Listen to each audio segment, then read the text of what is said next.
jadi pembantu dulu ceritanya dulu. Jadi ayah dulu sempat jadi pembantu? Sempat jadi pembantu, jadi tukang kebun di keluarganya yang kaya tadi, gitu kan. Saya masih ingat betul, waktu kecil pun juga masih sering ngebantu di situ. Jadi ibu saya ngebantu di sana, jadi bapak saya bersihin kebun, ibu saya bantu lap-lap piring dan macam-macam gitu. Jadi karena melekatnya otak itu, waktu kecil saya dalam hati kecil saya bilang, ya Allah ibu saya kok susah hidupnya ya. Semoga saya bisa membahagiakan orang tua saya. Itu umur saya 5 tahun, Bro. 5 tahun. 5 tahun. Jadi saya berharap memang dulu saya cita-cita saya nggak mulu. Boro-boro punya teh, Bu. Makan aja susah, Bro. Gitu. Nggak mungkin kan kita bicara uang di situ besar. Jadi cita-cita saya simpel, ya Allah kasih saya rezeki, semoga rezeki saya ini bisa membahagiakan orang tua saya. That's enough. Nggak ada yang lain.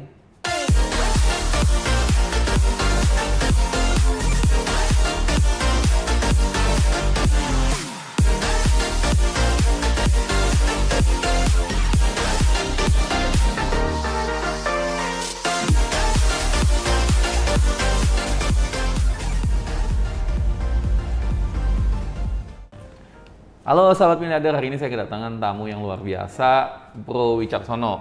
Halo Mas. Ayo, thank you. Aduh, ini kita pakai masker karena lagi ini nih, lagi pandemi nih. Tapi kira-kira udah jarak 1 meter boleh kali dilepas ya? Aman ya? Ada 1 meter ya? Coba aman. Oke, aman. Oke. Nah, kalau begini kan napas juga lebih enak. Bro, thank you banget udah datang nih. Ya, sama-sama. Untuk ngobrol-ngobrol, sharing-sharing pengalaman. Siap. Dan kisahnya kalau dari kisi-kisi kita ngobrol sih menarik banget. Ya. Cuman jujurnya emang bener kayak gitu. Itu yang saya... Kalau nggak bener nggak berani kemari gua. Begitu ya, karena denger-denger lu itu bahkan sempet cukup lumayan menantang ya hidupnya ya pas kecil ya. Ya, alhamdulillah. Tapi sekarang ya wow, maksudnya bahkan sempat di puncak kesuksesan, anak buah atau tim aja lebih dari 4.000. Iya, bener. Aset hitungannya bukan miliaran lagi, tapi T. Ya, segituan lah. Tapi dulu ya itu lah. Dulu. Tapi gimana sih ceritanya? Nah pasti kan banyak yang penasaran nih, karena bahkan yang lahirnya aja udah pakai sendok emas aja, terkadang berpikir bisa sampai asetnya tetean itu aja susah dibayangin, Bro. Iya. Apalagi yang tentunya banyak para entrepreneur di luar sana yang kalau masa lalunya lumayan menantang, kayaknya nggak mungkin deh. Jangankan tetean, naik Alphard aja susah. Itu masalah keberanian aja. Masalah keberanian. Ya, mindset sama keberanian.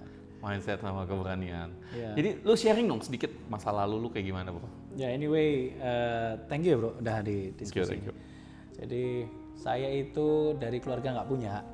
Jadi ibu saya itu buruh di pabrik kacang. Pabrik kacang. Pabrik kacang yang selama ini terkenal tuh mereknya apa? Tahu sendiri lah, jangan iklanin ya. Oke. Jadi yang pakai gambar burung tuh jangan. iya buruh. Pabrik kacang Merpati itu, Bro ya. Bener. Kalau nggak salah sih. Ya, anyway dulu waktu umur saya 5 tahun ya, saya pernah diajak kerja ibu saya itu habis subuh nih, habis sholat subuh saya diajak ibu naik sepeda, yuk kamu ikut kerja saya yuk gitu. Jadi datanglah saya naik sepeda dengan ibu saya, datang di tempat kerjanya beliau. Jadi saya sampai sekarang tuh masih mencium harum wanginya pabrik kacang saat itu, waktu umur saya 5 tahun itu masih ada di mindset saya.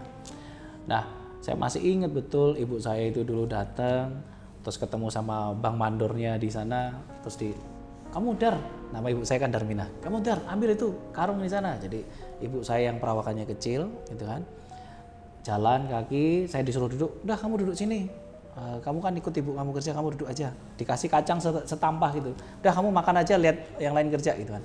Ibu saya ngambil karungnya itu ukuran yang 50 kilo gitu, dipanggul di atas punggungnya beliau gini. Itu perempuan 50 kilo? 50 kilo. Ibu saya yang manggul di bawah punggungnya itu, jalan gitu, terus ditaruh di dekat saya, terus dibuka karungnya. Terus dipilih kacangnya, mana kacang kualitas ekspor yang ukurannya gede sekian, mana kacang yang tidak grade, mana kacang yang second grade gitu kan. Dipilih, dimasukin karung lagi. Oke. Terus karungnya tadi diangkat oleh ibu saya, masuk ke atas oven. Jadi ditaruh di atas oven, dimasukin di cemplungan oven gitu. Dan itu saya betul-betul saya paham betul pabrik itu seperti itu. Umur saya 5 tahun. Bukan saya punya pabrik, ibu saya buruh di pabrik kacang gitu. Jadi karena melekatnya otak itu, waktu kecil saya dalam hati kecil saya bilang, ya Allah ibu saya kok susah hidupnya ya. Semoga saya bisa membahagiakan orang tua saya. Itu umur saya 5 tahun bro. 5 tahun. 5 tahun. Jadi saya berharap memang, dulu saya cita-cita saya nggak mulu. Boro-boro punya teh bu, makan aja susah bro. Gitu. Nggak mungkin kan kita bicara uang di situ besar. Jadi cita-cita saya simpel, ya Allah kasih saya rezeki, semoga rezeki saya ini bisa membahagiakan orang tua saya. That's enough. Nggak ada yang lain. Gitu. Oke. Bapak saya pegawai negeri golongan beliau sampai pensiun itu grade-nya cuma 2A kalau nggak salah. Itu 2A. Kerjaannya itu cuma nganterin surat sama nyapu di kantor itu. Jadi ngelap-ngelap, ya mungkin semacam OP lah gitu. Tapi pegawai negeri sudah statusnya gitu. Setiap hari kita tuh makan ya bro, itu memakai telur aja itu udah bonus bro. Jadi setiap hari saya makannya nasi, dikasih kecap atasnya, sama kerupuk, gitu. Karena kerupuknya itu saya pegang itu buat kriuk-kriuknya, jadi makannya cuma nasi dikasih kecap, kasih garam, gitu. Itu waktu saya kecil. Jadi kalau kita dapat hidangan 1 telur, biasanya telurnya itu kan dapatnya bukan kita beli telurnya, tapi dikasih dari antaran orang, gitu ya. Itu ada telur 1, ada kalau di Jawa bilang ada bancaan ya namanya. Jadi ada orang punya gawe dikasih 1 besek gitu nasi gitu. 1 telur tuh dibagi 8 bro. 8 karena kita berenam, saya anak paling kecil. Kita berenam, bapak sama ibu 8. Nah itu pun masih ada keluarga kami yang dari kampung yang kita ajak datang ke tempat kita untuk sekolah. Jadi bapak nambung sepupu saya untuk namanya Mbak di situ untuk ikuti kita untuk sekolah. Jadi kita bagi ber-8. Ibu saya nggak pernah mau ngambil porsinya. Jadi kita makan ber-6 tambah bapak, jadi ber-8 tambah 1 sepupu tadi. Nah telur 1 dibagi 8. Gitu. Jadi makan ayam itu boleh dibilang setahun sekali paling. Setahun sekali. Daging ayam itu setahun sekali. Kalau pas mau lebaran, makanya kondisi lebaran itu sampai hari ini itu menciptakan suasana nuansa yang berbeda karena itulah dulu kita merindukan kebersamaan itu. Makanya dari dulu sampai sekarang nuansa lebaran itu jauh lebih berharga dibandingkan dengan hari-hari yang lain gitu, karena kita merasakan kebahagiaan dari makan gak enak menjadi makan enak gitu kan. Ya itu karakter ini itu sama di kampung yang lain bro, di Jawa itu sama. Kalau bro kan mungkin lahir dari orang kaya, jadi tidak pernah merasakan itu. Amin, memang tampang gue kayak orang kaya. Bisa lah jadi. Tapi nanti suatu saat ya, suatu saat lu interview gue lah ya. Iya. Karena kadang ini bintangnya lu bro. Iya. Kalau kadang gue cerita panjang lagi. Iya. Tapi serius, cuman jujurnya sih gue nggak pernah sampai ngalamin 1 telur dibagi 8 sih. Ya, terus anyway kita dulu tinggalnya itu rumahnya itu adalah di pinggir rel kereta api. Jadi kalau dulu kan namanya PJKA, Perusahaan Jawa Kereta Api kan, nah sekarang PT KAI. Jadi tanahnya kita itu tanahnya PT KAI yang di pinggir rel kereta api, kita sewa dengan PT KAI gitu. Sampai detik hari ini masih rumahnya. Orang tua saya nggak mau pindah dari situ. Masih di sana? Masih, tapi rumahnya sudah berubah. Terus kemudian relnya sudah nggak ada, relnya sudah jadi rumah semuanya. Nah dulu kita masih ingat betul kita tinggal di pinggir rel kereta api, jaraknya kurang lebih ya 4-6 meter lah dari rel. Saya masih ingat tuh waktu kecil gitu umur 4 tahun sampai 7 tahun gitu. Itu kalau kalau kereta mau lewat, itu kan ada sinyal-sinyal bunyi tut gitu dari sinyal lampu-lampu gitu. Itu biasanya kita lari ke pinggir rel kereta api. Kalau pas lagi ngumpul sama anak-anak kecil yang lain itu kepala kita tempelin di rel gini nih. Tempelin. Oh, keretanya sudah dekat gitu kan. Itu keretanya baru kelihatan di sana ujung sana. Nah, kita baru minggir. Oh, getar-getar tuh. Iya, getar. Jadi kita ngeliatin di bawah kereta gitu. Oh, keretanya lewat dik. Kadang-kadang kita main, kita naruh paku besi kecil gitu di atas relnya, dilindas kereta, dan itu jadi pisau-pisauan gitu untuk mainan gitu. Oh, jadi tajam ya? Jadi tajam karena kan langsung pipih kan dia. Ya, itu permainan kita bro, berbahaya. Sekarang jangan lakuin ya. Jangan. Itu permainan kita waktu kecil gitu. Lu tinggal lahir di mana bro dulu? Di Pati bro. Di Pati. Pati. Nah itu yang lu bilang cerita tentang rel kereta api itu di mana tuh? Di Pati. Area mana tempat? Di Pati Kota. Di Pati Kota. Di Pati Kota. Oke. Iya. Sekarang kan udah nggak keretanya udah nggak ada sama sekali kan, karena udah tutup itunya, rutenya udah tutup. Gitu. Karena kereta ini melewati tengah kota di kota kita, jadi akhirnya ditutup. Oke. Makanya waktu saya kecil pun keretanya jalannya pun juga tidak masif itu. Sehari kadang sekali, kadang 2 hari sekali baru lewat gitu. Jadi tidak jalur lalu lalang yang begitu kencang keretanya gitu. Tapi lumayan. Kalau lewat ya gitu. Karena dulu gue juga pernah tinggal deket rel kereta api sih, tapi jaraknya kira-kira 10-15 meter. Itu aja masih geter. Kalau 4 meter sih kebayang sih. Iya. Dan rumah kita nggak tembok, Bro. Rumah kita dari bambu. Jadi alasnya tanah, temboknya bambu. Ya kalau geter ya nggak apa-apa, gitu kan. Gitu. Terus, semiskin itu ya, Bro. Lo bayangin kan? Gue sih nggak kebayang sih jujur ya sih. Ya semiskin itu keluarga kita. Terus kemudian, jadi ceritanya historinya itu adalah ibu saya itu yatim piatu.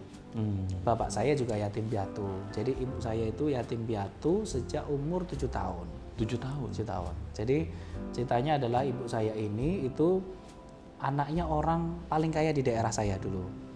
Jadi dulu malahan anak orang kaya ya? Ya, jadi ibu saya ini anaknya salah satu pejabat lokal di situ dulu waktu kecilnya ibu saya ya. Orang paling kaya, tanahnya ratusan hektar di daerah situ. Petani kaya lah, jadi yang punya kuda sama punya andong itu kan orang kaya. Betul. Itu ibu saya udah punya, jadi sekelasnya Mercy dulu kan gitu. Wow. Nah, kakek saya diculik sama Jepang atau Belanda ceritanya. Diculik, dibunuh, nggak pulang. Hilang. Oke. Nah, nenek saya habis itu jarak 2 tahun yang meninggal. Oke. Nah, harta warisan yang segitu banyak itu dijualin oleh saudara-saudaranya dari Pak D-nya ibu saya, omnya ibu saya gitu kan. Karena ibu saya kan umurnya baru 7 tahun. Masih kecil sekali Kecil ya. sekali. Jadi nggak ngerti sama sekali. Jadi dijualin semuanya untuk keluarganya orang-orang saudaranya ibu tadi. Nah, ibu saya cuma disisakan 1 rumah kecil sama 1 petak tanah. Itu ibu saya berdua sama om saya gitu, cuman berdua.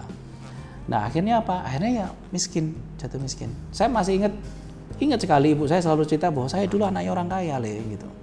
Saya anaknya orang kaya, terus hartanya habisnya dihabisin oleh saudara-saudara kita gitu. Tapi nggak apa-apa lah, itu nanti balik. Itu ibu saya selalu ngomongin gitu. Selalu ngomong begitu. Nah, selalu ngomong begitu, di otak saya selalu tersimpan itu. Dan bahkan waktu kecilnya ibu saya mau makan aja itu harus mengais di sawah-sawah.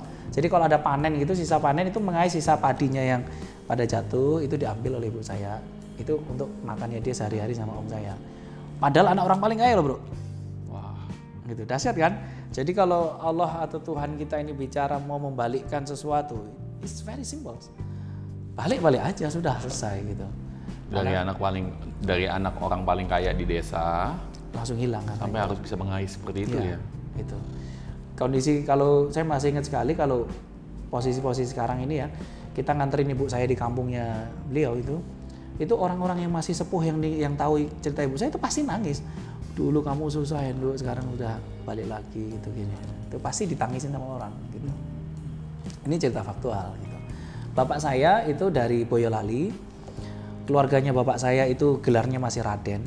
Jadi masih ada keluarga turunan kerajaan lah. Kalau tidak salah Mataram, tapi saya nggak paham itu. Gelarnya Raden itu. Nah, cuman gelar Radennya ini hilang di nenek saya. Jadi, gimana tuh ceritanya? Jadi kalau Raden itu kan terahnya kan ke laki-laki semua. Laki-laki. Nah, keluarganya dari kakek saya ini itu Radennya hilang di nenek. Jadi kan berhenti di nenek. Yang gelarnya Raden kan nenek tuh. Nah, hilang. Yeah. Nah, tapi keluarganya bapak masih banyak yang Raden itu masih banyak. Nah, jadi keluarganya bapak yang dari bukan nenek itu masuk ke orang-orang kaya. Nah, kalau yang dari nenek saya itu orang miskin gitu. Tapi terahnya terah orang kaya gitu kan. Terahnya terah kerajaan. Nah, terus kemudian keluarganya dari bapak ini miskin. Nah, beliaunya pindah dari Solo, Boyolali, pindah ke Pati gitu. Diajak oleh keluarga yang Raden tadi. Nah, untuk jadi pembantu dulu ceritanya dulu. Jadi ayah dulu sempat jadi pembantu? Sempat jadi pembantu, jadi tukang kebun di keluarganya yang kaya tadi, gitu kan. Jadi masih inget betul, waktu kecil pun juga masih sering ngebantu di situ. Jadi ibu saya mau bantu di sana, jadi bapak saya bersihin kebun, ibu saya bantu lap-lap piring dan macam-macam gitulah. Nah, berjalannya waktu, bapak saya memang punya effort yang pembagian tugasnya dari beliau masih ada ini clear. Urusan sekolah, urusan kesehatan, urusan yang berbau dengan tanggung jawab laki-laki, itu beban tanggung jawabnya bapak saya. Gitu. Tapi kalau urusan makan, tolong kamu ikut cari, gitu. Bahasanya gitu ke ibu saya dulu. Jadi ibu saya bekerja jadi buruh untuk menghidupin makannya kita. Bapak saya bekerja banting tulang untuk menghidupin sekolahnya kita, gitu. Nah, pembagiannya dulu job desk-nya begitu, bro. Jadi bahagi tugas. Bahagi tugas. Gitu. Udah ada job desk ya dari zaman dulu ya. Nah, alhasil apa? Alhasil tatkala kita mau sekolah, effortnya bapak saya itu selalu besok sekolah pasti ada uang. Entah itu pinjam, entah itu apa, pokoknya sekolah pasti ada uang. Dan selalu dulu bapak saya selalu menaruh kita sekolah di tempat orang kaya sekolah, bro. Gitu. Menarik. Itu mindset itu, bro. Jadi dulu ada satu SD ya, kita namanya SD Pati Kidul 1 dulu. Itu SD saya itu isinya anaknya bupati, anaknya pejabat-pejabat, anaknya orang kaya, sekolahnya di situ. Nah, karena dulu kita tinggalnya berdekatan dengan kepala sekolah di situ, kita dititipin selalu di situ. Ini anak saya tolong ya diterima sekolah di sini. Gitu. Nah, kenapa kok sampai begitu? Karena orang tua saya itu mendidik, kalau kamu bergaul dengan orang-orang kaya, kamu akan tahu pola hidupnya mereka. Tapi bukan berarti kamu harus ngikutin mereka. Gitu. Dan saya masih ingat itu, teman-teman saya yang dulu anaknya orang-orang kaya, gitu, hidupnya sekarang ya sosok aja. Gitu. Nah, filosofinya itu. Nah, terus dulu waktu sambil saya sekolah, bro, itu juga saya sambil nyari duit, bro. Jadi umur saya berapa tuh? Umur saya 6 tahun, 7 tahun saya udah mulai cari duit sendiri. Wih, keren. Gitu. Jadi saya ingat banget umur 6 tahun, 7 tahun saya udah pelihara ikan hias. Jadi saya dikasih ikan hias kan Bapak di Departemen Perikanan kan, dikasih ikan hias, kamu mau nggak ini pelihara gitu. Dipelihara. Pelihara beranak pinak banyak. Saya jual ke teman sekolah gua karena kan anak orang kaya kan. Uang sakunya habis untuk beli jajannya ikan hias gua gitu. Nah, terus kemudian main kelereng, menang banyak, saya jual. Terus main yang kartu tepok tuh. Nah, kartu tepok itu. Nah, itu menang banyak tuh sampai 1 lemari tuh, bro, gitu kan. Saya jual lagi ke teman-teman gua gitu. Akhirnya dapat duitnya untuk apa? Untuk jajan sama untuk beli buku. Gitu. Jadi sejak kecil saya udah kerja, bro. Terus kemudian SMP saya udah bisa bikin kaos sendiri gitu. Tapi lu SD gitu bisa kerja, apa yang bikin lu bisa kerja, bro? Maksudnya disuruh Enggak, ibu itu insting aja. Insting untuk, karena saya nggak punya uang untuk jajan, bro. Kan gitu. Jadi misalkan nih habis olahraga nih, bro. Habis olahraga kan capek ngos-ngosan itu kan. Saya kan dibawain air putih dari rumah tuh. Ya cuma minum air putih. Yang lain tuh jajan es, jajan ini, makanan, ya saya cuma lihat aja. Lihat teman-teman saya jajan, ditawarin, kamu mau jajan? Nggak usah, cukup ini. Gitu. Nah ini kedewasaan kita ini dididik sejak kecil soalnya. Jadi nggak boleh minta, nggak boleh ini, nggak boleh itu dididik sejak kecil. Jadi meskipun teman-teman saya hidupnya enak ya, telan aja kondisi nggak enaknya kita gitu. Jadi walaupun orang tua miskin tapi nggak minta? Nggak ada minta sama sekali kita. Haram hukumnya minta sama orang. Gitu. Jadi didikan dari kecil itu, bro, soalnya, bro. Diwanti-wanti, nggak boleh minta sama orang tua kita. Jadi walaupun keluarga dari ayah juga banyak yang masih jadi raden dan keluarga dari ibu juga masih banyak yang kaya, nggak minta? Nggak minta, disuruh bekerja. Minta kerjaan juga enggak? Loh, kalau suruh bekerja itu beda ya, bro. Suruh bekerja dibayar dengan upah. Baik. Kan begitu. Kalau kita nggak bekerja minta, itu yang haram, nggak boleh. Gitu. Kan beda, bro. Benar, Beda sekali. Beda. Jadi kalau lu minta pekerjaan, boleh nggak saya bekerja? Itu boleh. Karena kita minta pekerjaan. Itu beda sekali kalau boleh minta duit nggak, kan gitu, beda kan. Gitu. Tapi apa yang bisa membuat bro punya ortu begitu memegang teguh prinsip nggak boleh minta tuh? Karena mereka basicnya juga orang-orang kaya sebelumnya, bro. Kan gitu kan. Nyokap gua kan dari kecil sudah kaya sebenarnya kan, tapi jatuh miskin. Yeah. Jatuh miskin harus bekerja. Kalau nggak bekerja nggak makan. Makanya itu dididik, kalau nggak bekerja kamu nggak makan, kan gitu. Jadi harus bekerja untuk bisa dapat makan. Nah itu spiritnya cuma simpel itu aja, survivalnya gitu. Kan guysnya begitu. Jadi mentalitasnya udah bener ya dari dulu ya? Iya. Jadi walaupun sampai ngangkat 50 kilo itu gue ngebayangin sekarang aja mungkin gue Lu aja belum kuat kali. belum tentu, serius. Iya. Iya, berat loh 50 kilo. Iya. Itu masih ngiang di otak gua. Nah, terus kemudian waktu saya SMP sudah bisa dagang ini itu, saya baru berpikir, ya Allah, dulu saya waktu kecil saya diajak ibu saya bekerja. Nah, saya harus punya usaha sendiri nanti. Nah, itu baru mulai muncul tuh SMP SMA gitu. Barulah kondisinya kuliah saya makin menjadi nih, Bro. Jadi waktu saya kuliah, saya bayar kuliah sendiri. Saya kerja ya, bayangin ya, Bro. Saya kuliah itu semester 2 saya udah jaga warnet. Jaga warnet. Jaga warnet 2001 kan 2001 tuh warnet kan baru booming ya, 2001, 2002, 2003 kan? Bener nggak? Internet kan baru booming. Nah, saya jaga warnet itu saya jaga dari jam 12 malam sampai jam 7 pagi, Bro. Saya kuliah jam 7 pagi, sampai jam 2 siang. Jam 12 malam sampai jam 7 pagi? Ya. Oke. Nggak tidur kan? Nggak tidur? Nah, terus habis itu saya kuliah jam 7 pagi sampai jam 2 siang. Oke. Itu selama setahun. Jadi saya tidur hanya jam 2 siang sampai jam 5 sore. Itu tidurnya setiap hari cuma jam segitu. 3 jam? 3 jam. Selama setahun. Serius? Serius, Bro. Wallahi, Bro. Lu boleh tanya teman-teman gua kalau nggak percaya. 3 jam? 3 Di jam. warnet mana, Bro? Di Semarang, di Hayam Wuruk. Ya. Kan gua kuliah di Undip. Oke. Kuliah di Undip. Nah, itu akhirnya apa? Badan gua kurus kering gitu kan. Ya karena gua nggak tidur tiap hari kan. Gitu. Tapi anyway, ya jalan, fine-fine aja. Jaga warnet berapa tahun, Bro? 1 tahun, cukup 1 tahun. Karena habis itu nggak kuat gua. Badan gua rentek kan. Habis itu nggak gua lepas, gua jalanin bisnis yang lain. Jualan rokok, jualan ini, jualan komputer, jualan ini, macam-macam gua jualin lah. Gitu. Jadi lu sebetulnya udah mulai mandiri sejak umur berapa, Bro? Ya dari kecil gua udah coba mandiri. Maksudnya udah nggak minta sama orang tua itu dari umur berapa? Kuliah gua nggak minta. Kuliah udah nggak minta sama Nggak minta sekali? sama sekali. SMA, gua anak gunung, Bro. Jadi setiap weekend gua naik gunung. Tapi duitnya naik gunung gua nggak minta, Bro. Nyari. Kerja, dapat untuk naik gunung. Gitu. Ya memang itu kan mentality untuk nyari duitnya adalah dari kecil dididik. Ada ya, ada drive-nya ya. Dimana Gitu. orang-orang biasa susah sedikit udah banyak ngeluhnya, Bro. Iya, justru itu makanya. Ya 3 jam. Iya, Wow. fantastis ya. Fantastis banget, fantastis banget. Ya, itu histori kita yang lama lah. Jadi terus kemudian karena saya rajin bekerja ini, oh ini cerita flashback lagi, Bro. Oh ya, ngomong-ngomong, tunggu sedikit nih, gue penasaran nih. Lu kuliah cuma 3 jam, lu kuliah, lu kerja Kuliah gua di 5 warnet. jam. Iya, lu cuma tidur 3 jam. Lu nggak pacaran atau nggak ngapa-ngapain? Serius? Sama sekali enggak.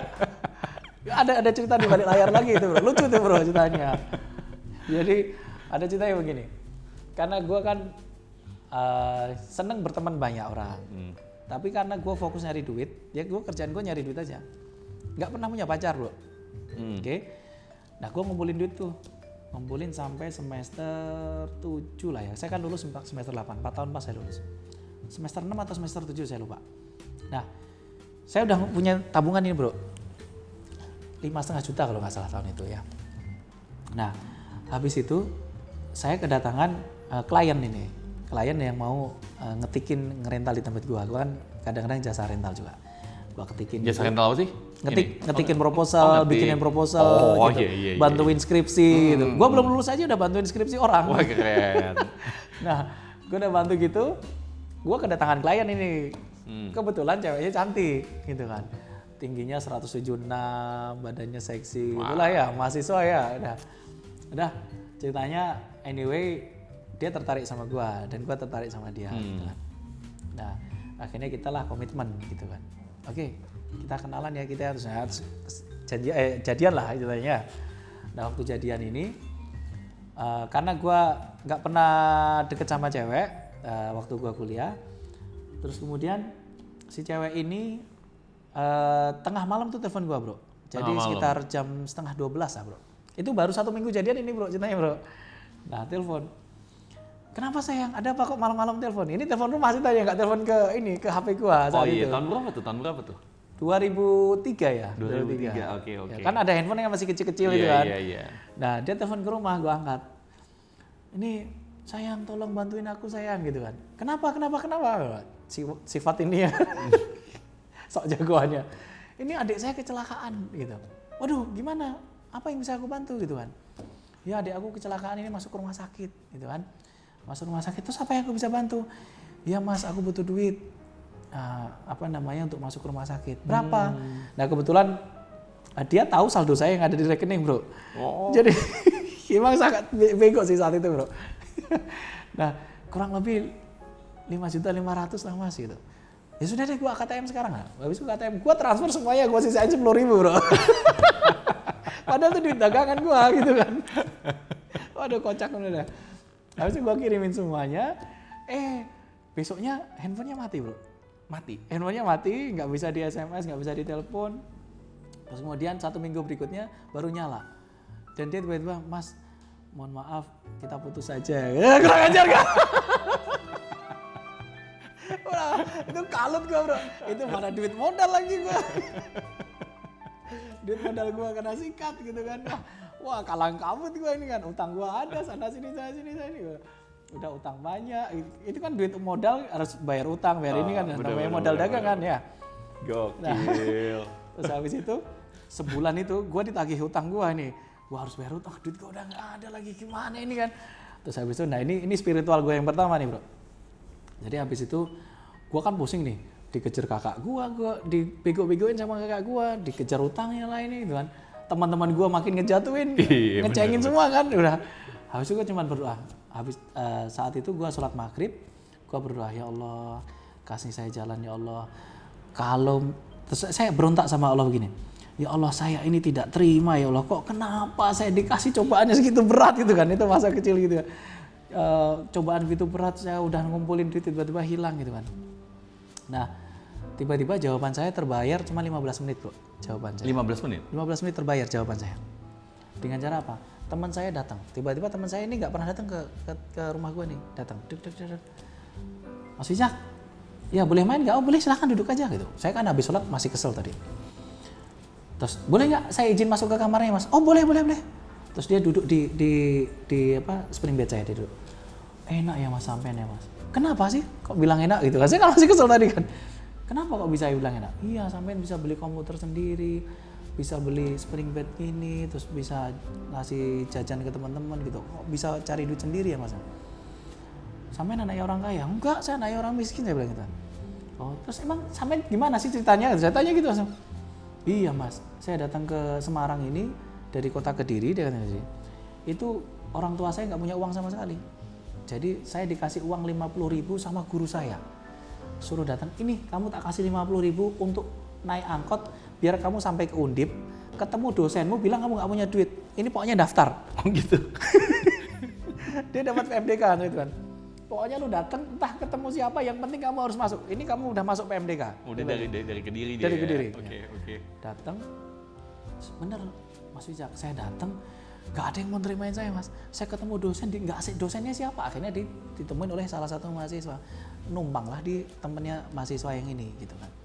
Nah oke. Saya dihidupin di situ mas. Akhirnya apa? Saya jadi marbot di masjid. Jadi tukang bersih-bersih di masjid. Jadi saya kayak nggak punya duit itu selama hampir bertahun-tahun saya jadi marbot di masjid mas. Dia bilang gitu. Makan saya dikasih. Kadang-kadang nasi dicampur Royco. Jadi dia beli Royco dicampur. Padahal saya waktu kuliah tuh makan saya kan udah enak nih karena udah kerja kan. Iya. Habis itu kayak muka saya kayak ditampar sini sama ini. Kamu ini nggak ada syukurnya ini kondisi. Baru gini aja kok kamu nggak terima sih gitu kan, balasannya kan gitu. Benar. Nah habis itu, jadi teman saya cerita soal dia makan pakai garam tadi. Habis itu dia pulang. Oh gitu doang? Iya cuman mau nyampein itu doang bro, kan gila itu bro. Dia terus pulang. Saya harus merenung. Begini hidup saya nggak bersyukur ini namanya gitu.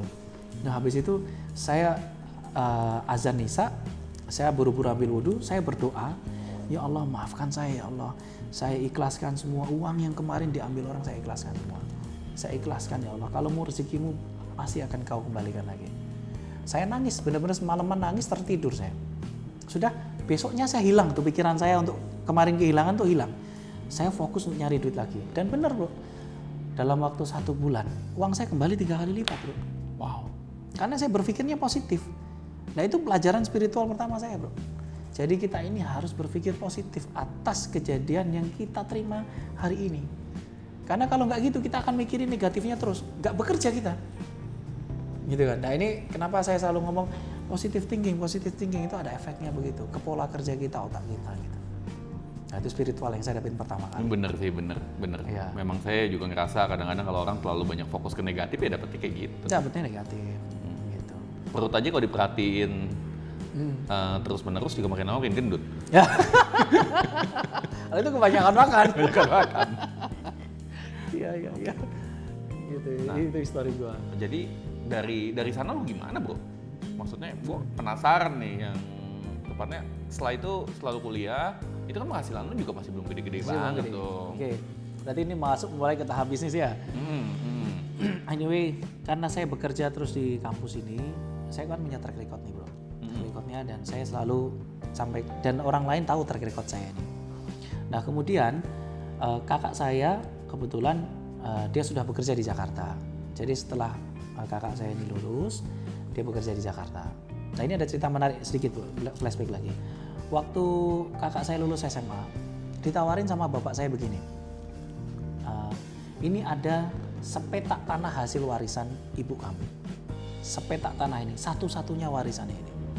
Oke, pilihannya saya berikan ke kamu anak yang pertama. Mau kamu apakan ini tanahnya? Itu kita dikumpulin bareng nih, saya masih kecil nggak ngerti apa-apa. Ditanyain, kamu mau apakan tanahnya? Kakak saya bilang, kalau opsinya bapak saya adalah kamu jual, kamu kawin, tapi hasil itu kamu ngidupin adik-adik kamu, atau kamu pakai apa terserah. Tapi keputusan ada di kamu. Terus kakak saya bilang, kalau boleh saya izin untuk kuliah. Jadi gitu, kakak saya izinnya gitu. Kalau boleh saya izin tanahnya saya jual untuk kuliah. Bapak saya, oke, jual kamu kuliah. Tapi waktu kamu kuliah kamu harus ngangkat adik-adikmu kamu yang lain harus kuliah. Nggih. Sanggup aja, kakak saya sanggup itu habis itu masuk kuliah, kakak saya kuliah sambil bekerja, menyekolahkan adik-adiknya di bawah bro. 5 adik di bawah? Enggak, bergantian bro, jadi kakak saya nomor 1 harus menyekolahkan yang nomor 2, yang nomor 2 harus menyekolahkan nomor 3, yang nomor 3 harus menyekolahkan nomor 4, itu bertahap nih. Nah bapak ibu saya tetap membantu, kan supporting tadi kan, sifatnya supporting semua. Nah akhirnya berhasil bro, jadi tarik menarik bro. Jadi keenamnya anak kita ini sekolah kuliah semua bro. Wah keren. Itu satu keluarga di lingkungan kita ini bro, nggak ada yang kuliah bro. Cuman kita Ayah ibu kuliah nggak? SD, SD, SR, sekolah rakyat, SD semuanya. Tapi keren ya pikirannya bisa mementingkan pendidikan ya. Ya nggak tahu itu bapak saya belajar di mana gue nggak tahu. Pokoknya semuanya harus kuliah, wajib itu. Saya masih ingat banget dulu waktu kita tinggal di, ini kan tetangga saya ada yang beberapa orang kaya kan. Sampai diomongin gini keluarga kita, orang nggak tahu diri, orang miskin aja kok mikirin kuliah gitu. Digituin berkali, dan itu kedengeran di saya. Nggak apa-apa pak, kita orang miskin yang penting anak saya sekolah gitu. Nah itu akhirnya waktu kita berhasil semua kuliah, semuanya terbelalak bro. Oh bener ini pemikiran ini. Dan sekarang orang tua kita dijadikan role model di lingkungan kita. Gitu. Jadi oh ini harusnya begini untuk menghilangkan taraf kemiskinan itu kan ada proses kan bro.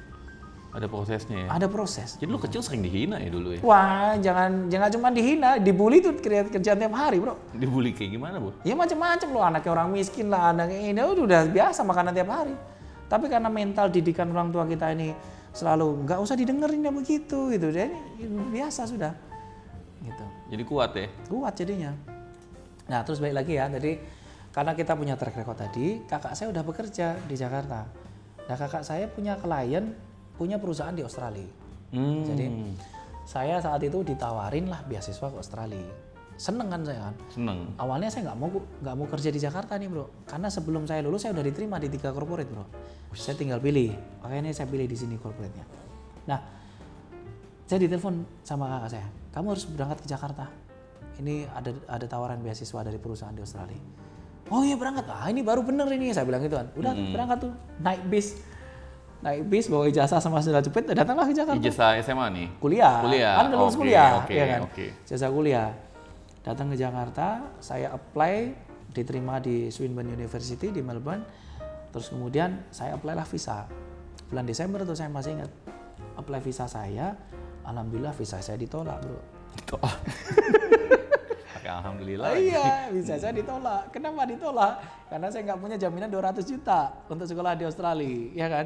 Karena beasiswa saya ini beasiswa swasta, bukan beasiswa pemerintah. Kalau beasiswa pemerintah kan 100% ditanggung. Visa saya ditolak. Malu saya ngomong sama teman-teman, gue dapat beasiswa nih, pamer dulu kan. Ditolak akhirnya. Ya udah habis itu gue apply pekerjaan, bro. Gue apply pekerjaan, diterimalah di saat itu di perusahaan pelayaran, tapi kerja cuma 2 minggu karena saya langsung diterima di salah satu perbankan nasional. Saya disekolahkan selama setahun itu, bro, di perbankan. Itu tahun berapa tuh, Bro? 2005. 2005. Oke. 15 tahun yang lalu ya? 15 tahun yang lalu. Nah, saya disekolahkan selama setahun. Disitulah saya mulai merajut keinginan saya untuk memiliki bisnis yang benar, gitu. Oh, kenapa? Karena waktu itu saya diberi kesempatan. Saya itu kan jabatan saya cuma account manager ya, account officer. AO itu kan kerjaannya mereview debitur nih. Iya. Kan? Mereview debitur. Nah, di situ saya belajar nih, bro. Kayak bro nih punya usaha bengkel gitu kan. Nah, saya lihat bisnis bengkel tuh seperti ini, gini. Nah, saya baru bisa mereview bisnis orang. Oke. Nah, setelah itu saya ketemulah salah satu pengusaha IT. Nah, karena dia tahu saya punya track record kerja yang bagus, saya bisa dipercaya sama orang, saya diajaklah berpartner dengan dia. Wicak, kamu mau join sama saya nggak? Boleh Pak Budi, namanya Pak Budi. Boleh. Kompensasi saya apa? Ya nanti kalau perusahaannya gede kamu dapat bagian lah, dapat saham gitu kan. Tapi belum ada komitmen apa-apa saya itu. Beliau adalah perusahaan IT, mau belajar mengakuisisi perusahaan yang bangkrut. Oke. Jadi mengakuisisi perusahaan yang kolaps di Pontianak saat itu. Saya masih ingat nama PT-nya tapi nggak usah saya sebut. Nah, pabriknya luasnya 8 hektar, kita beli besi bekasnya saat itu. Jadi kita borong besi bekasnya, kita mau scrap. Oke. Kita beli dari perbankan nasional. Nah, saat itu saya sudah dipercaya untuk megang keuangannya fully perusahaan. Umur saya baru 23 tahun, belum genap setahun saya di Jakarta. Bisa percaya langsung ya? Ya, track record, bro. Track record ya? Ya, referensi, referral. Oke, saya pegang. Saat itu transaksi saya adalah 55 miliar. 23 tahun? 55 miliar dikasih. Wicak, kamu pegang transaksinya ini. Dicairin cek nih, bawa 500 juta, 30 juta. Ini kamu serahin ke sana. Ya saya manut aja. Gitu kan, saya bawa uang cash. Enggak serupiah pun gue ambil, bro. Itu masalah komitmen kan, maksudnya kan? Komitmen. Enggak serupiah pun gue ambil. Akhirnya transaksi yang terakhir, gue ngasih cek 55 miliar. Ini tolong sampaikan di sana, Mas. Oke, saya sampaikan. Saya nego di sana. Saya terima dokumen. Waktu saya terima dokumen, diajaklah saya survei ke Pontianak. Nah, oke, saya survei ke Pontianak, kita diskusi selama sehari semalam. Besoknya saya sampaikan, Pak, kalau pandangan saya, ini kita loss. Gitu. Kita loss. Kenapa?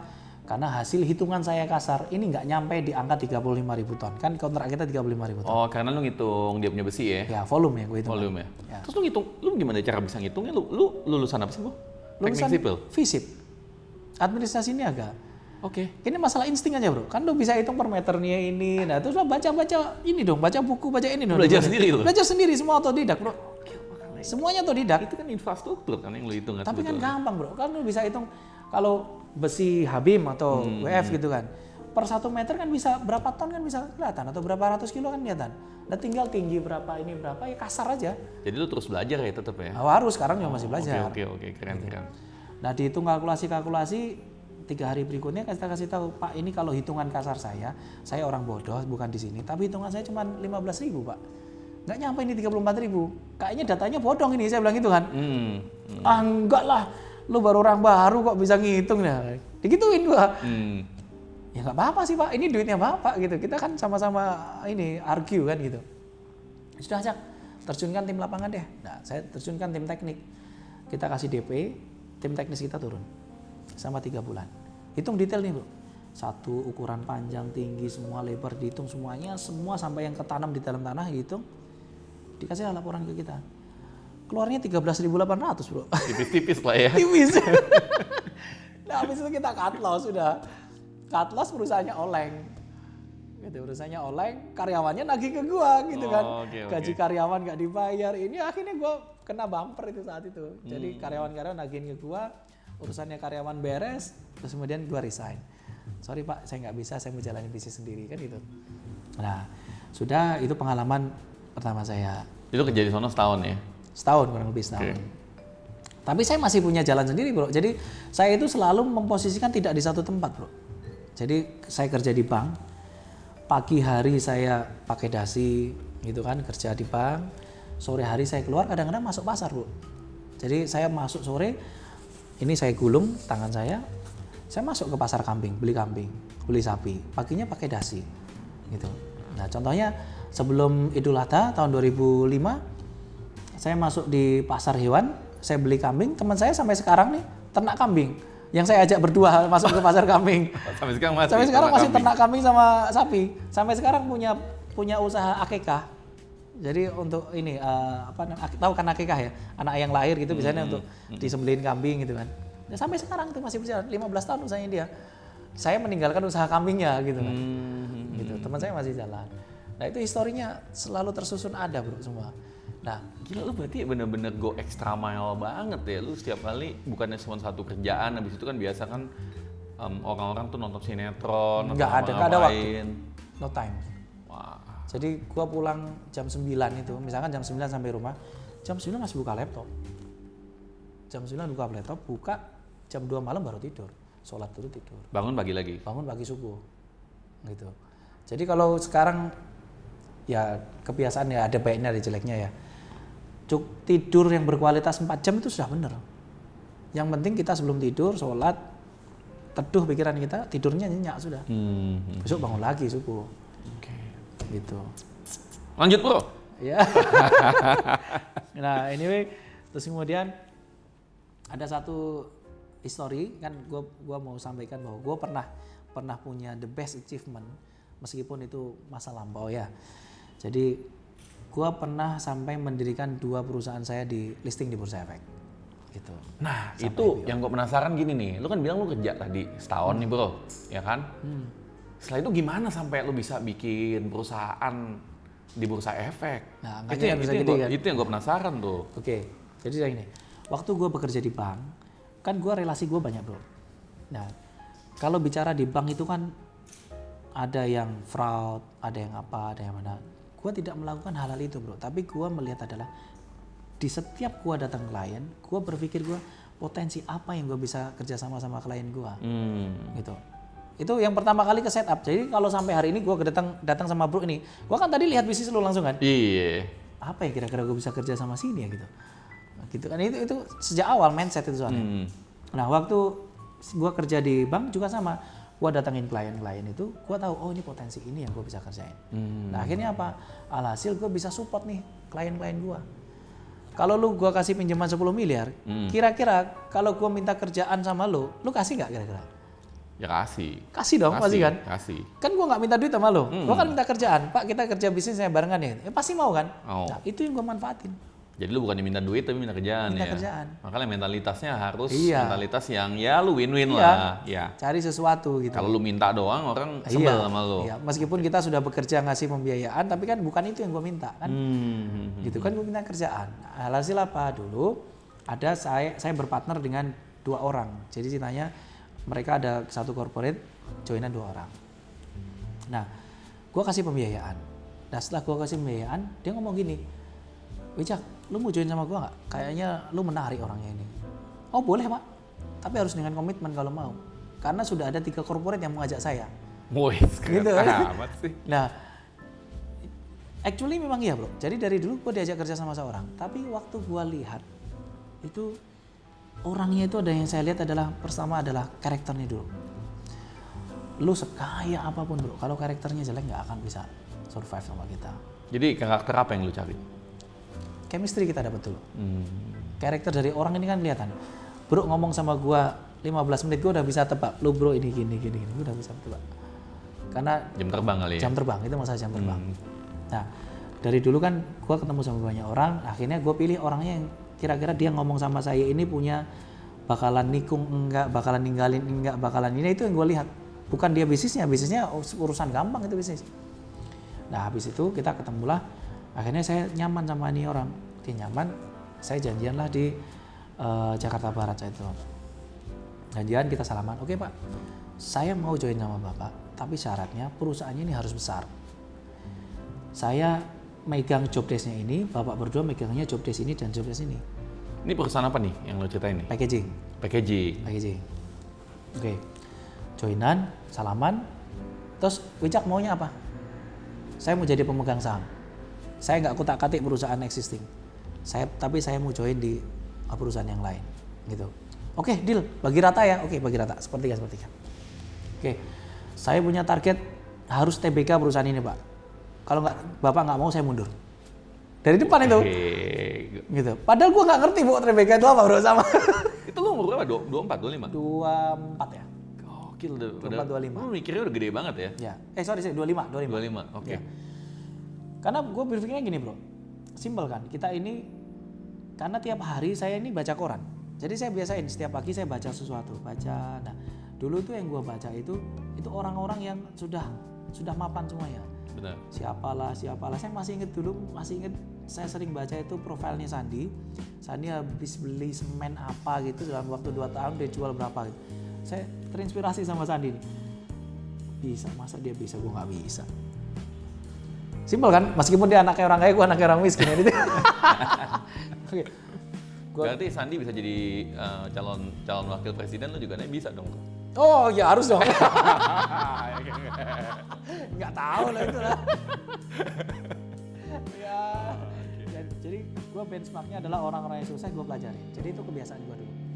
Jadi ngeliat Astra bagaimana, ngeliat Indofood bagaimana, ngeliat ini bagaimana, gue pelajarin.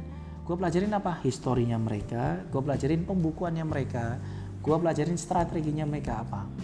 Ya gue pelajarin sambil gue lihat pembukuan di mana, karena gue kerja di bank kan. Oh iya. Jadi waktu gue kerja di bank itu kerjaan gue nganalisa, oh kayaknya nih kalau konsep begini kayaknya bisa gitu. Nah gue cocokin lah di situ gitu kan. Nah terus anyway waktu gue join itu perusahaannya omsetnya asetnya sekitar 10 miliar. Saya lupa omsetnya, asetnya sekitar 10 miliar. Nah, saya join dengan cara saya masuk di sister company. Sister company-nya kita join bertiga sama rata. Oke. Kerjaannya adalah kita deal. Saya ngidupin sister company tapi support full untuk Indo. Jadi kan pasti jalan kan, Bro? Pasti. Ya kan? Pasti udah ada yang makan. Ada yang makan. Ya. Iya. Nah, gue carikan di sini working capital-nya, Bro. Working capital-nya, gue carikan aset yang murah. Karena kan gue orang kerja di bank. Jadi gue tahu nih aset-aset murah yang mana yang baru di Lego. Nah, gue belilah aset murah, dipinjemin oleh dia. Dipinjemin, gue leverage di sister company. Dapat pinjaman berlipat kan. Nah, habis itu untuk supporting bisnis ini. Jalan nggak kira-kira? Langsung jalan dong? Jalan. Nah, oke. Langsung jalan, di sini gede. Nah, waktu bicara ini gede, ternyata ini bisa hampir selevel gini, Bro. Karena kita nggak support ini doang, kita support yang lain. Oh, jadi yang ini diem ya? Ya di sini growth. Oh, sister company-nya yang ya tapi cepat. Karena ini ada gua, boosternya lebih cepet ini. Oke. Seret, ini hampir sama gini. Waktu hampir sama gini, kan dia nggak mau kalah. Kok punya gua jadi hampir sama sih kan gitu. Ya sudah, Bapak mau apa gitu. Akuisisi akhirnya. Akhirnya dia akuisisi pabrik yang bangkrut. Oke. Akuisisi itu ya Pak, saya bantu ya. Oke. Akuisisi pabrik yang bangkrut sini. Akuisisi tapi ini yang diakuisisi asetnya aja. Asetnya diambil alih, digedein. Dengan target achievementnya masing-masing jalan, achievementnya jalan. Di sini masih belum akuisisi nih, Bro. Nah ini udah gede nih nyalip. Karena ini gede, ini kan masih gede juga nih. Gede juga nih, seret, hampir sama lagi. Nah, waktu ini sudah bicaranya ratusan miliar. Saya masih kerja di bank nih. Total corporate kita ini kurang lebih 100 miliar saat itu. Lu masih kerja di bank tapi lu udah bisa pegang company? Iya. Ratusan miliar? 100 miliar nih asetnya sudah. Tapi berapa tahun tuh, Bro? 2 tahun setengah. Gila, cepet banget dari 10M. Dari 10M. Hampir 100 miliar. Karena kan modelnya akuisisi. Oke. Gitu dan gue minta orang-orang ini duitnya masukin lagi dong, dicipin dong. Nggak mungkin kan nggak dicipin ya dia tabungannya dia kan gitu. Karena gue nggak punya duit kan, gue punya strategi sama punya jaringan. Nah, ini gede. Terus kemudian kebetulan waktu bisnisnya udah gede, waktu gue kan banyak tercurah di sini.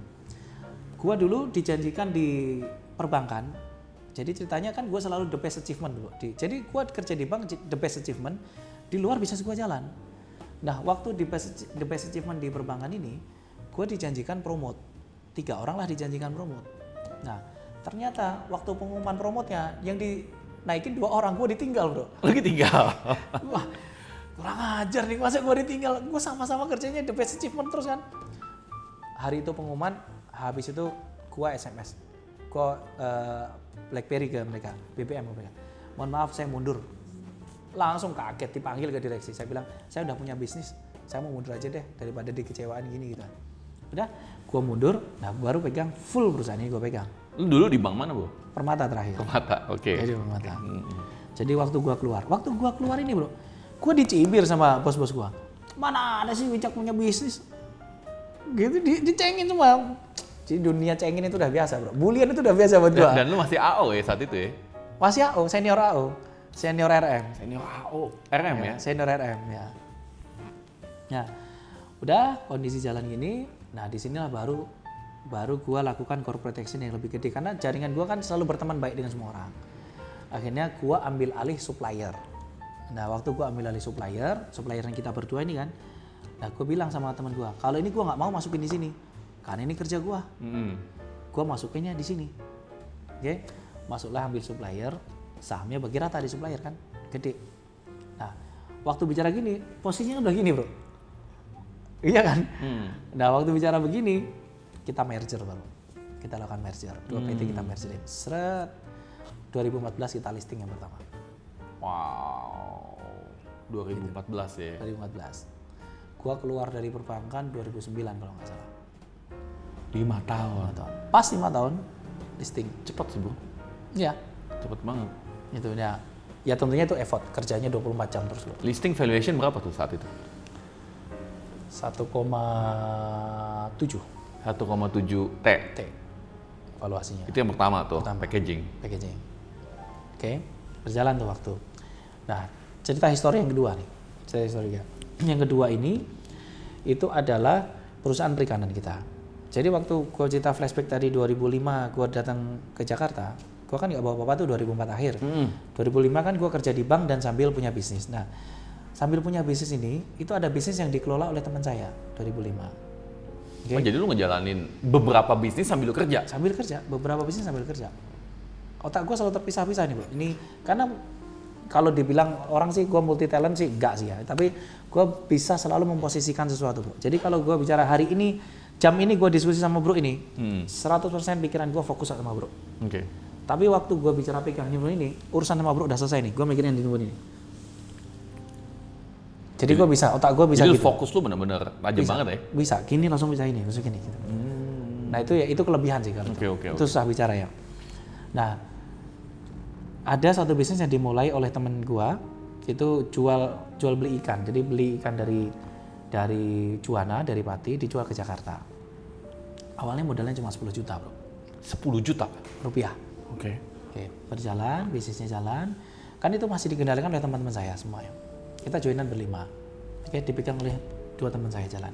Dari bisnisnya perorangan izinnya. Perorangan jalan, terus nggak punya duit, dapat pinjaman 500 juta dari bank. Terus dapat pinjaman nambah lagi jadi 2 miliar gitu kan. Berputar terus. Nah, karena nama saya di Jakarta baik, kan bisnis saya udah mulai take over dulu kan. Nah, bisnisnya ini ternyata di Jakarta memiliki efek dengan domino yang apa saya jalanin. Oke. Akhirnya dari perusahaan pribadi naik menjadi CV di 2008. Terus 2011 saya ngomong sama teman-teman saya semua, pindah ke Jakarta ya. Kita head office pindah Jakarta, operasional tetap di Jawa gitu kan. Pindahlah 2011, saya jadikan PT di Jakarta. Oke, head office pindah Jakarta. Itu omset udah berapa tuh, Bro, saat itu? Udah lumayan, udah ratusan. Ratusan juta? Ratusan miliar. Jadi waktu 2011 ini, gua disupport oleh bank asing malah, karena bank pemerintah nggak ada yang mau kasih, bank lokal nggak mau dikasih. Dikasihlah pembiayaan 5 juta US. Wow. Dari awalnya 10 miliar dipindahin jadi 5 juta US. Dari 10 juta perak ya, modal awal ya. Nah kenapa kok bisa kasih 5 juta US saat itu? Yang dipegang kolor gua bro. Jadi pribadi. Iya, jadi waktu rapat gini gitu kan. Ini ya teman-teman semuanya ya di floor gitu kan. Direksinya nih, dirutnya direktur komersialnya. Ini ya teman-teman semuanya ya, ingat ya. Saya memberikan pinjaman ini, itu jaminannya Mas Wicak yang saya pegang. Tidak yang lain, karena saya nggak kenal sama yang lain. Yang lain ketawa, ya pegang aja itu Mas, pegang aja. Dijorokin gua. Ya sudah, aman deh gua tanda tangan. Nah, itu personal garanti gua bro yang tanda tangan. PJ kuat, tanda tangan, semuanya jalan. Nah sudah berjalan, bisnisnya growth. Jadi dari kapasitasnya kita 1.000 ton, kita naik jadi 4.000 ton. Nah setelah itu jalan 2 tahun, bisnis gua juga growth di sini di leverage lagi jadi 200 miliar pinjamannya. Bisnisnya makin growth. Gitu. Nah alhamdulillah 2015 kita listing perusahaan yang kedua. Jadi lu listing pertama tahun 2014. 2015 second listing. Wow. Itu listing kedua. Fundraisingnya kita jual 40%, kita dapat 921 miliar. 921 miliar, oke. Jadi kapitalisasi marketnya 2,4 triliun. 2,4 triliun, wah. Nah, Oke. itu. Nah setelah kita listing karena industri maritim saat itu digenjot oleh Pak Presiden bagus, maritim poros dunia kan, naik itu saham kita langsung naik, itu. Bahkan kondisinya dari listing kita 550, kita sempat nyentuh di 1.450 bro. Wah 2 kali lipat lebih ya? 3 kali lipat. 3 kali lipat ya? Ya jadi nilai kapitalisasi market satu perusahaan kita itu nilainya hampir 7 triliun. Satu? Berarti 2 14 triliun? Enggak, satunya 2,5 triliun. Oke, 9,5 triliun total. 9 hampir 10 T lah. Wah.